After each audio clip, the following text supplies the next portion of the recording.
सभी को नमस्ते प्रणाम। मैं आपका अपना ठाकुर प्रखर सिंह और रात के 10 बज चुके हैं और कहानी का जो सिलसिला है वो दस्तूर जारी है। आज की कहानी शुरू करूं उससे पहले दो मेजर अपडेट्स आपको मुझे लगा कि शेयर करनी चाहिए, क्योंकि इन सारी चीज़ों का जो श्रेय है वो आपको ही जाता है।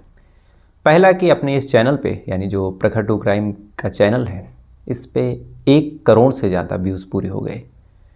1 करोड़ से ज़्यादा लोगों ने इस चैनल को देखा, इसकी वीडियोज़ को देखा, अपना प्यार दिया। साथ ही अपने इस परिवार में यानी जो ये प्रखर टू क्राइम की फैमिली है, जिसमें मैं हूँ, आप लोग हैं, इसका जो आंकड़ा है ये 60,000 के पार हो गया। यानी 60,000 से ज़्यादा लोग इस परिवार में, इस फैमिली में जुड़ चुके हैं। उन्होंने चैनल को सब्सक्राइब कर लिया है। तो 60,000 सब्सक्राइबर और 1 करोड़ व्यूज़ का जो श्रेय है वो शुरू में भी आपको जाता था, आज भी आपको जाता है, भविष्य में भी आपको जाता रहेगा, क्योंकि आप ही लोग हैं जो इतना प्यार देते हैं, हर गलती को नज़रअंदाज करते हैं। मैं शुरू से गलतियाँ करता था, आज भी करता हूँ, हो सकता है भविष्य में भी करता रहूँ, लेकिन आप लोगों ने शुरू से इतना प्यार दिया, इतना सपोर्ट किया, मार पीट के खड़ा किया कि कहानी सुनाओ, हम लोग पीछे खड़े हैं तुम्हारे। इतना हौसला दिया कि आज डेली कहानियाँ सुना ले जाता हूँ। तो आप लोगों का ही प्यार है। अब जब इन तमाम आंकड़ों की बात कर रहा हूँ तो इसी में एक और अपडेट आपको देता हूँ, थोड़ा सा आपको ताज्जुब भी लगेगा। सीमा गुलाम हैदर, ये नाम शायद ही आपने ऐसा कोई हो जो ना सुना हो। सीमा गुलाम हैदर वही जो पाकिस्तान से यहाँ पे आई है अपने 4 बच्चों के साथ। सचिन से उसने शादी की, हिंदू धर्म अपना लिया। इतना होने के बाद उसने अपने इंस्टाग्राम पे अपनी एक आईडी बनाई है अपने और सचिन के नाम से। इस आईडी पे उसके साथ जो कोई इंटरव्यू लेता है, जो कोई बातचीत होती है, या फिर वैसे ही रील अपने सचिन के कुछ फ़नी मोमेंट्स, वो लगातार अपडेट करती रहती है। और सीमा गुलाम हैदर के उस इंस्टाग्राम प्रोफाइल की अगर बात करें तो उस पर 72,000 फॉलोअर हैं। अब 72,000 फॉलोअर का मतलब आप समझ सकते हैं। कई रील्स तो ऐसे हैं जिस पे 16 मिलियन व्यूज़ गए। साथ ही सीमा गुलाम हैदर ने अपना एक यूट्यूब चैनल भी बनाया है जिस पे अभी 500 से 600 सब्सक्राइबर हैं। उसने कहा कि अगर इस पे 1000 सब्सक्राइबर हो जाते हैं तो वो लाइव आएगी, लाइव आप लोगों से बातचीत करेगी। तो अगर आप लोग उससे बातचीत करना चाहते हैं, हालांकि पता नहीं करे या ना करे, लेकिन अभी तक उसने जो कुछ कहा है उस हिसाब से जब उसके 1000 सब्सक्राइबर पूरे हो जाएंगे तो आप लोगों से लाइव आके बातचीत स्वयं करेगी, आपके सवाल उठाएगी, आपके सवालों का जवाब देगी। तो एक अपडेट थी, मुझे लगा आपको बतानी चाहिए। अब आज की कहानी का रुख करते हैं। और आज की कहानी एक ऐसी कहानी है जिस कहानी को आप पुलिस इन्वेस्टिगेशन का एक नायाब नमूना कह सकते हैं। इस कहानी में ना कोई सबूत था, ना कोई सुराग था, न कातिल का पता, न कौन मरा इसका पता, लेकिन उसके बावजूद जो पुलिस वाले थे, एक तरह से कहें तो हिम्मत भी हार चुके थे। लेकिन अचानक से एक मामूली सा दुकान वाला आता है और आने के बाद पूरे के पूरे केस को सुलझा देता है। तो सीधा सीधा इस कहानी का रुख करते हैं। और इस कहानी की शुरुआत होती है ग्रेटर नोएडा से, दिल्ली से सटा ये इलाका। इसी ग्रेटर नोएडा में एक थाना लगता है, बिसरख थाना। और बिसरख थाना का जो इतिहास है अपने आप में वो भी बड़ा महत्वपूर्ण है। दरअसल बिसरख थाना को ही जो रावण था रामायण का, उसकी जन्मस्थली मानते हैं। कहा जाता है कि जो रावण का जन्म हुआ था इसी बिसरख में हुआ था। इसी वजह से जो बिसरख है वहाँ आज भी रावण का पुतला नहीं जलाया जाता। वहाँ पे रावण को एक अलग सा सम्मान मिलता है और ये कहा जाता है कि इस गांव का या फिर इस जगह का भांजा है। और इसी बिसरख थाने में एक गांव है, हैवतपुर गांव। बात है 18 मई साल 2023 की। सुबह सुबह गाँव वाले अपने काम पर निकलते हैं। कुछ लोग अपने जो उनका दैनिक कर्तव्य होता है, नित्य क्रिया, वॉशरूम करने, फ्रेश होने, कुछ लोग खेत के किनारे जाते हैं, कुछ लोग तालाब के किनारे जाते हैं। और ऐसे ही एक तालाब के पास कुछ गांव वाले जाते हैं। और जैसे ही पहुंचते हैं तो पहुंचने के बाद तालाब पे जब उनकी नज़र पड़ती है तो उस तालाब में उन्होंने जो कुछ देखा, उसे देखने के बाद उनकी ना चाहते हुए भी चीख निकल जाती है। दरअसल उस तालाब में एक डेड बॉडी तैर रही थी। फ़ौरन पुलिस को फ़ोन जाता है। पुलिस को फ़ोन जाने के बाद फ़ौरन जो बिसरख थाना था वहाँ की लोकल पुलिस पहुँचती है। 100 नंबर भी आता है। आने के बाद फ़ौरन उस बॉडी को बाहर निकाला जाता है। अब जैसे ही बॉडी को बाहर निकाला जाता है तो बॉडी की हालत देखने के बाद एक तरह से पुलिस वाले भी सकते में आ जाते हैं, क्योंकि बॉडी 3 दिन से उस पानी में थी। 3 या 4 दिन हुए होंगे जो बॉडी को देख के लग रहा था। इस वजह से पूरी की पूरी बॉडी सड़ चुकी थी, साथ ही फूल चुकी थी। देखने से और कपड़ों से और साथ ही बालों की लंबाई से बस इतना क्लियर हो पा रहा था कि ये बॉडी किसी लड़की की है, किसी महिला की। इसके अलावा ना कोई डिटेल, ना कोई और चीज़, ना ही शक्ल पहचान नहीं जा सकती थी। जगह जगह चमड़े जो थे वो अजीब से हो गए थे। बॉडी एकदम डिस्कलर हो गई थी, मांस अंदर से सड़ चुका था, बॉडी से बदबू आ रही। अब ये तमाम चीज़ें जैसे पुलिस वाले देखते हैं तो फ़ौरन ही बॉडी को वहाँ से पोस्टमार्टम के लिए भेज देते हैं।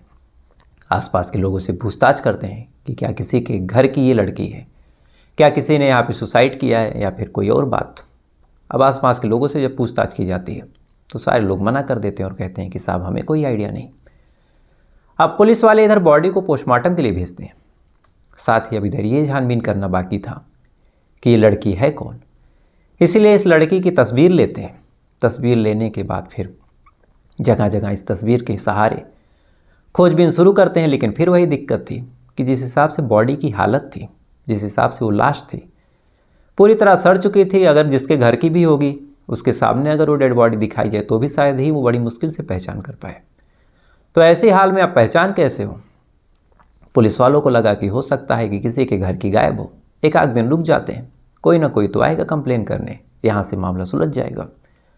साथ ही पुलिस वाले इधर उधर पता भी करते हैं कि क्या किसी के घर की कोई गायब है, कोई मिसिंग कंप्लेन अगल बगल के थानों में। अब ये भी कोशिश जब करते हैं, साथ ही पुलिस वाले इंतजार भी करते हैं, तो ना ही किसी थाने में कोई ऐसी गुमशुदगी की कंप्लेन दर्ज थी, ना ही कोई ऐसा शख्स या फिर कोई ऐसी महिला आती है जो पुलिस से बताती है कि उसके घर का कोई गायब है। यानी ना पहले कोई कंप्लेन हुई, ना ही लाश मिलने के बाद कोई कंप्लेन। अब जैसे ही पुलिस वाले ये चीज़ देखते हैं कि कहीं कोई बॉडी क्लेम ही नहीं कर रहा, तब पुलिस वालों को लगा कि अब तो जो करना है खुद करना है। यानी जो मरने वाली है उसकी साइड से तो कोई आने वाला है नहीं। इसके बाद जब पुलिस वाले ये चीज़ सोचते हैं तो फिर यहाँ से दो बातें निकल के सामने आती हैं। अगर कोई आया नहीं तो इसके पीछे दो ही कहानियाँ हैं। या तो ये जो लड़की है ये या तो कहीं बहुत दूर की है, और इतनी दूर की है कि उसने जो भी इसके परिवार वाले होंगे उन्होंने अपने थाने में कंप्लेन दर्ज की होगी, या फिर ऐसा हो सकता है कि जो घर वाले हैं वही कातिल हों, या फिर उन्होंने इस लाश को यहाँ पे फेंका हो, इस वजह से वो कंप्लेन नहीं दर्ज कर रहे हैं। अब कहानी चाहे जो हो, लेकिन दोनों ही केस में पुलिस वालों को अब कड़ी मशक्क़त करनी थी। पुलिस वाले इस मामले को एकदम चैलेंजिंग लेते हैं। लेने के साथ साथ अब आसपास के थानों में भी पता करते हैं। आसपास के थाने वालों से भी बोलते हैं कि आप लोग एक काम कीजिए, पता कीजिए कि किसी के घर की कोई लड़की गायब हो जिसने कंप्लेन न दर्ज करवाई हो। अब ये चीज़ें पुलिस वाले करते रहते हैं, दिन धीरे धीरे गुजरता रहता है। इधर पोस्टमार्टम रिपोर्ट भी आ जाती है। लेकिन पोस्टमार्टम करने से पहले जब उस बॉडी को थोड़ा सा साफ़ किया जाता है, जब डॉक्टर पोस्टमार्टम करते हैं तो उससे पहले बॉडी को साफ़ करते हैं ताकि गंदगी भी साफ़ हो जाए, साथ ही जो एक तरह से बदबू आ रही वो भी ना आए, तो पोस्टमार्टम करना कहीं ना कहीं आसान हो जाए। तो जब बॉडी को साफ़ करते हैं अलग अलग केमिकल से, तो बॉडी साफ़ करने के बाद एक चीज़ दिखती है, और वो चीज़ थी कि लड़की की हाथ पे एक टैटू बना हुआ था, और टैटू में एक नाम था और नाम था साइबा। अब पुलिस के पास एक नया क्लू जो निकल के सामने आया वो था कि इस लड़की का नाम साइबा है। साथ ही जो पोस्टमार्टम करने वाले डॉक्टर थे वो फ़ौरन उसकी फ़ोटो लेते हैं। लेने के बाद फिर फ़ोटो को पुलिस वालों के पास भेजते हैं। अब जो वहाँ के एसएचओ थे, इस बिसरख थाने के एसएचओ अनिल राजपूत, जैसे इस फ़ोटो को वो देखते हैं, साथ ही उस टैटू की फ़ोटो उनके पास आती है, तब अनिल राजपूत को लगा कि अब यहाँ से कुछ ना कुछ मदद हो सकती है। अनिल राजपूत आसपास के इलाकों में इस फ़ोटो को वायरल करते हैं। वायरल करने के साथ साथ आसपास के लोगों को इत्तला करते हैं, खासकर जो उनके मुखबिर थे उनको एक्टिव करवाते हैं। किसी को लालच देते हैं, किसी को कुछ और आश्वासन देते हैं। सारी उधेड़बुन सारी चीज़ यही थी कि कैसे भी करके इस टैटू को जानने वाला, इस टैटू को पहचानने वाला कोई मिल जाए, क्योंकि लाश की शक्ल तो ऐसी थी कि उससे पहचान करना पॉसिबल नहीं था। अब पुलिस वाले इस टैटू को अलग अलग जगहों पे वायरल करते हैं, फेसबुक ग्रुप्स में, व्हाट्सएप ग्रुप्स में, ट्विटर हैंडल पे, और सारी जगह वायरल करने के बाद अब इस इत्मीनान के साथ बैठते हैं कि अगर सुलझना होगा तो यहीं से मामला सुलझेगा, और अगर यहाँ से नहीं सुलझता तो शायद अब ये केस नहीं सुलझेगा। बहरहाल पुलिस वाले टैटू की फ़ोटो वायरल करते हैं। अब जो फ़ोटो थी अलग अलग जगहों पे घूम रही, लोगों के मोबाइल में पहुंच रही, अलग अलग व्हाट्सएप ग्रुप में जा रही। इधर पुलिस वाले भी अपने तरीके से छानबीन करते रहते हैं, उस क्राइम सीन पे जाके सबूत वगैरह इकट्ठा करते रहते हैं। लेकिन सारी जगहों से सबूत इकट्ठा करने के बाद, सारी जगहों से फ़ोटो वायरल करने के बाद, अंत में एक शख्स था जो 4 से 5 दिन बाद उस पुलिस स्टेशन में आता है। 4 से 5 दिन बाद वो शख्स पुलिस स्टेशन में आता है। आने के बाद कहता है कि साहब, मुझे ऐसा लगता है कि इस टैटू को मैं जानता हूँ, लेकिन अब इसमें भी असमंजस है कि मुझे डाउट है कि यही टैटू है या फिर नहीं है। अब पता चले मैं बता दूं उसके बाद आप लोग जाएं उस घर में दबिश डाल दें, मेरा नाम आ जाए तो भी दिक्कत है। लेकिन कहीं ना कहीं मुझे लगता है कि इस टैटू को मैं जानता हूँ। और दुकानदार कन्फ्यूज़ था, शायद इसी कन्फ्यूजन की वजह से वो 3 से 4 दिनों तक चुप भी रहा। उसके बाद फिर दुकानदार जब पूछा जाता है, पुलिस वाले पूछते हैं कि इस टैटू को आपने कहाँ देखा है, तब दुकानदार बताता है कि एक लड़की है, वो मेरे दुकान पे अक्सर आती थी सामान लेने, और सामान लेने की जब मैं हाथ उसकी तरफ बढ़ाता या फिर उस सामान लेने के लिए अपना हाथ बढ़ाती, तो इसी दौरान मैंने उसके हाथ पे एक टैटू देखा था। अब पुलिस वालों के पास जैसे ही दुकानदार पहुंचा तो एक तरह से पुलिस वालों की जो आंखें थी वो चमक जाती हैं कि चलो अब कहीं से कोई तो मिला जो शायद जानता हो। अब इसी एक शायद को पुलिस वाले आधार बनाते हैं। आधार बनाने के बाद फिर पुलिस वाले उस दुकानदार से उस लड़की के बारे में पूछते हैं, उसके घर के बारे में पूछते हैं। उसके बाद फिर उस लड़की के घर पे आते हैं। आने के बाद देखते हैं कि उस लड़की का जो पति है जितेंद्र, वो घर पे इत्मीनान से बैठा हुआ। अब पुलिस वाले जब देखते हैं कि इत्मीनान से बैठा हुआ तो फिर उन्हें लगता कि अभी ये क्या है, अगर इसने कुछ क्राइम किया होता तो अब तक इसे भागना चाहिए था, लेकिन ये तो इत्मीनान से बैठा है, तो कहीं ऐसा तो नहीं कि इसे कुछ पता ही ना हो। इसके बाद जो पुलिस वाले थे उस लड़की के टैटू की फ़ोटो उस लड़की के पति को दिखाते हैं, जिसका नाम था जितेंद्र भाटी। अब जितेंद्र भाटी को जैसे ही वो फ़ोटो दिखाते हैं, अब जितेंद्र भाटी एकदम शॉक्ड, कहता है कि साहब ये आपको कहाँ से मिली। इसके बाद पुलिस वाले बताते हैं कि उसकी लाश मिली है। अब जैसे ही लाश की बात सुनता है तो एक तरह से उस सिट्टी पिट्टी उसकी गुम, चेहरे की हवाइयाँ उड़ गई, रुआंदा सा उसका चेहरा हो गया, आँखें एकदम भर गई। एकदम से रोते हुए कहता है कि साहब कहाँ मिल गई आपको लाश, फ़ौरन मुझे लेके चलिए। उसके बाद पुलिस वाले वहाँ पे चलते हैं। चलने के बाद उस डेड बॉडी के पास उस आदमी को लेके जाते हैं। वो आदमी जो जितेंद्र था उस लाश को पकड़ के फूट फूट के रोने लगता है। अब पुलिस वाले इंतजार में थे कि इसका रोना बंद हो तो कुछ पूछताछ शुरू करें, क्योंकि सवाल कई निकल के सामने आ रहे थे। जैसे तैसे करके उस आदमी को चुप कराया जाता है। चुप कराने के बाद उससे पूछताछ की जाती है। तो पहला सवाल पुलिस वाले पूछते हैं कि ये लड़की कहाँ की है और तुम्हारी क्या लगती है। इसका जवाब पुलिस वालों को उस शख्स ने दिया कि ये मेरी पत्नी है। उसके बाद फिर पुलिस वाले पूछते हैं कि अगर इतने दिन से ये लड़की गायब है तो तुम्हें पता क्यों नहीं है। तो इस पर वो शख्स बताता है कि ये जो लड़की है, जो मेरी गर्लफ्रेंड है, जिसका नाम जानवी है, ये मुझसे झगड़ा करती है। झगड़ा करने के बाद कहती है कि मैं मायके जा रही हूँ, और चूँकि झगड़ा करके गई थी तो मुझे लगा ये मायके पहुँच गई होगी, मैंने फ़ोन करके चेक नहीं किया। अब पुलिस वालों को लगा कि जानवी है तो हाथ पे ये साहिबा क्यों लिखा। तो इसके पीछे जब पुलिस वालों ने पूछताछ की तो फिर इस शख्स ने बताया कि दरअसल इसका नाम साहिबा ही है, ये मुस्लिम है, मैं हिंदू हूँ, हम दोनों ने लव मैरिज की थी, इस वजह से यहाँ पे कमरा वगैरह मिलना मुश्किल था, इसलिए मैंने इसका नाम जानवी रख दिया। चूँकि अब हिंदू मुस्लिम लव जिहाद या फिर तमाम तरह की कानूनी दिक्कतें हो सकती थी, इस वजह से मैंने नाम और पहचान बदल दी। बाकी मुझे ज़्यादा कुछ पता नहीं कि इसके साथ क्या हुआ, और मुझे लगता है कि मुझसे लड़ के गई थी, इसीलिए इसने आत्महत्या कर ली। अब ये बात जब जितेंद्र भाटी बोलता है तो पुलिस वालों को भी एक तरह से यकीन हो जाता है कि हो सकता है कि बात ठीक हो। पुलिस वाले अब एक आध दिन का इंतजार करते हैं, इतनी ही देर में पोस्टमार्टम रिपोर्ट सामने आ जाती है। अब पोस्टमार्टम रिपोर्ट जब सामने आती है तो पोस्टमार्टम रिपोर्ट ने तो पूरा खेल ही बदल दिया। अब तक पुलिस वाले जिसे मान रहे थे कि हो सकता है ये सुसाइड हो, जब पोस्टमार्टम रिपोर्ट आई तो पता चला कि ये सुसाइड नहीं, ये तो मर्डर है। और मर्डर भी 2 तरीके से हुआ। पहला तो इस लड़की की हाथ की नस काटी गई, और दूसरा इसका गला दबाया गया, और तीसरा पानी में फेंक दिया गया। तो जब ये तीनों चीज़ें, तीनों थ्योरीज निकल के सामने आई, इस लड़की का मर्डर हुआ है, साथ ही बड़ी बर्बरता के साथ हुआ है, इस लड़की के पेट में शराब भी मिली, तो इतनी चीज़ें जब हुई, साथ ही जब पता किया गया तो पता चला कि जो क्राइम सीन है वहाँ से इस लड़के की घर की दूरी भी बहुत नज़दीक। तब पुलिस वालों को लगा कि अगर कोई कुछ बता सकता है तो यही जितेंद्र भाटी बता सकता है, चूँकि ये लगातार इस मामले को आत्महत्या करार देने की कोशिश कर रहा, तो कहीं ऐसा तो नहीं कि पुलिस वालों को मिसलीड कर रहा। फिर क्या था, पुलिस वाले अपना पुलिसी अंदाज अपनाते हैं। अपनाने के बाद इस शख्स से अब सख्ती से पूछताछ शुरू होती है, और जब सख्ती से पूछताछ होती है तो जो रोने गाने का भूत था वो भी भाग जाता है, जो आत्महत्या का वो जुनून सवार था कि इसने आत्महत्या की होगी, वो भी भाग जाता है।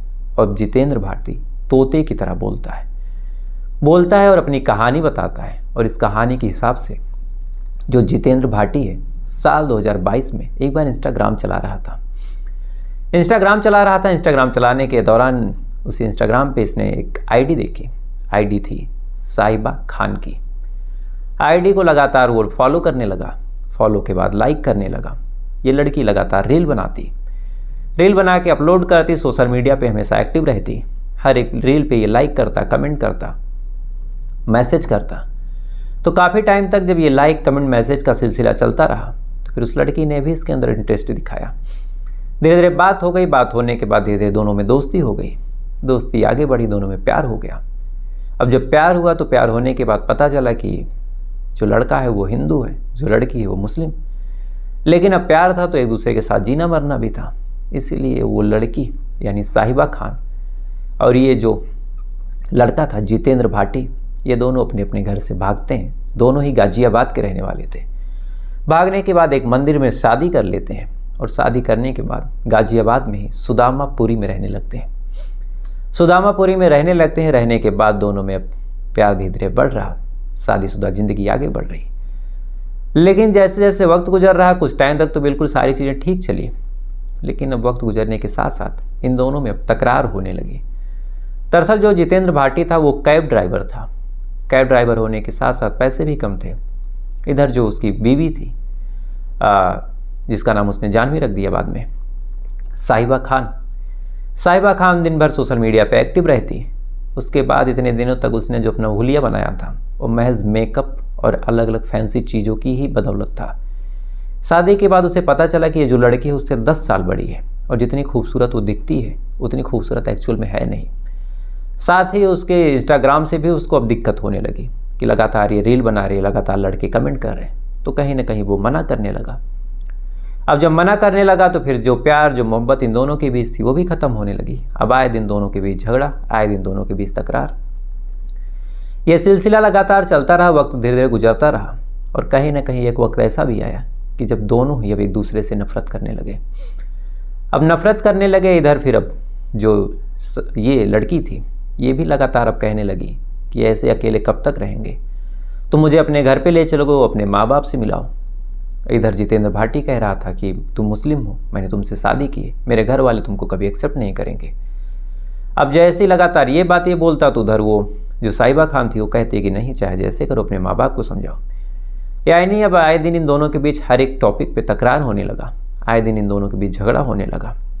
और इसी बीच ये जो जितेंद्र भाटी था अपने उस पुराने मकान को छोड़ता है और छोड़ने के बाद नई जगह शिफ्ट होता है ग्रेटर नोएडा के बिसरख में। वहाँ पे शिफ्ट होता है और शिफ्ट होने की जो तारीख थी वो थी 1 मई साल 2023। 1 मई साल 2023 को ये शिफ्ट होता है। शिफ्ट होने के बाद वहाँ पे इस लड़की की आईडी, इस लड़की की जो पहचान है वो जानवी नाम से इसने बताया, इसको एक हिंदू बताया। शिफ्ट होने के बाद फिर लगातार वहाँ भी झगड़ा होता रहा और इसी बीच 15 तारीख को ये शराब लाता है। शराब लाता है चूँकि इसके दिमाग में एक खौफनाक आइडिया आ रहा था। शराब लाता है, शराब अपनी बीबी को पिलाता है, उसकी भी पहले से भी पीने की शौकीन। शराब पिलाने के बाद फिर चाकू निकालता है। चाकू निकालने के बाद उसके हाथ की नस काट देता है और नस काटने के बाद फिर उसका गला दबा के उसका कत्ल करता है और कत्ल करके उसकी लाश को उसी आसपास के इलाके में जो हैबतपुर गांव है वहीं के एक तालाब में ले जाके रात में ही फेंक देता है। क्योंकि इसको लग रहा था कि यहाँ पर मुझे कोई जानता नहीं, कोई पहचानता नहीं, अभी 15 दिन पहले यहाँ आया हूँ, तो शायद ही कोई जाने और लाश की शायद ही कोई पहचान करे और मामला धीरे धीरे दब जाएगा। पुलिस वालों को क्या गर्ज पड़ी, कितनी मेहनत करेंगे। लेकिन इन्हीं 15 दिनों में ये जो लड़की थी जानवी उर्फ साहिबा खान एक दुकान पे आए दिन सामान लेने जाती थी, कभी दूध, कभी चीनी, कभी कुछ और चाय पत्ती। लगातार ये अपने हाथ से पैसा देती, लगातार हाथ बढ़ा के सामान लेती और जब ये हाथ बढ़ा के सामान लेती तो फिर उस हाथ को दुकानदार देख लेता और उसी दुकानदार ने फिर उस हाथ में इस साहिबा नाम का टैटू देखा था। और बाद में जब इसी दुकानदार के मोबाइल पे ये फ़ोटो घूमते घूमते पहुंची तो फिर इस दुकानदार को लगा कि कहीं ऐसा तो नहीं है कि ये जो टैटू है और जिस लड़की के हाथ में ये टैटू है ये वही लड़की है जो दुकान पे आती थी। शुरुआत में इसे डाउट था कि पता नहीं बताऊँ या ना बताऊँ, लेकिन जब लगातार कई दिनों से ये लड़की दिखाई भी नहीं दे रही थी तो कहीं ना कहीं से डाउट हो गया और फिर ये जाके डरते सहमते जो बिसरख थाना के SHO है अनिल राजपूत उन तक गया और वहाँ से ये पूरा मामला सुलझा। फिलहाल अभी ये मामला कोर्ट के अधीन है, अगर कुछ फैसला होगा अगर आप पूछेंगे तो मैं आपको बताऊंगा। लेकिन एक गजब की कहानी थी जहाँ कातिल को पूरा यकीन था कि शायद ही ये मुझे जान पाए, चूँकि यहाँ तो मुझे कोई पहचानता ही नहीं, इसलिए वो लाश को ठिकाने लगा के आराम से उसी घर में सो रहा था। तो फिलहाल ये थी पूरी कहानी। अब आते हैं कल के सवाल पे।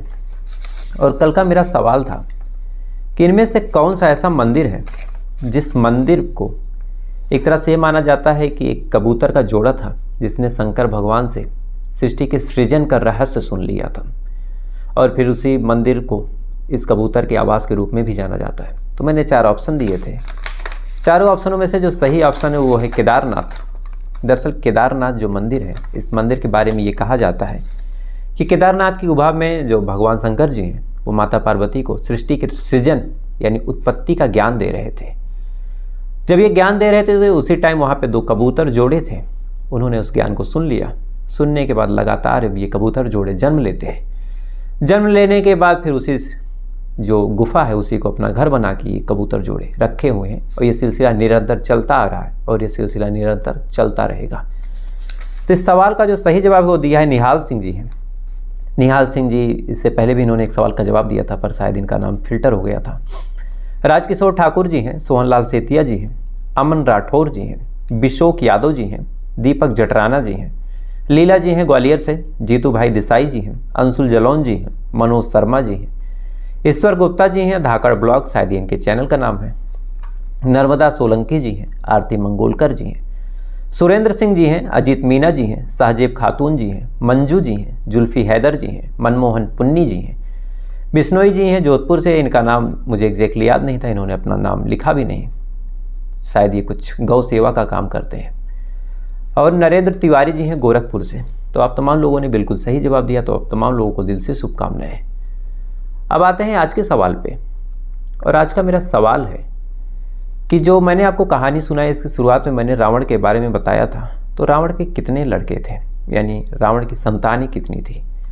अगर आपको इस बारे में कुछ पता हो तो आप कमेंट करके बताइएगा, नहीं पता हो तो कल का इंतजार कीजिएगा, कल मैं आपको बताऊंगा। साथ ही ऐसी वीडियो देखने के लिए, ऐसी कहानियाँ सुनने के लिए वीडियो को लाइक करके चैनल को सब्सक्राइब कर लीजिएगा। तो आपसे कल फिर मुलाकात हुई किसी दूसरी कहानी के साथ। तब तक अच्छे रहिए, खुश रहिए, अपना ख्याल रखिए, अपने देश का ख्याल रखिए। जय हिंद, वंदे मातरम।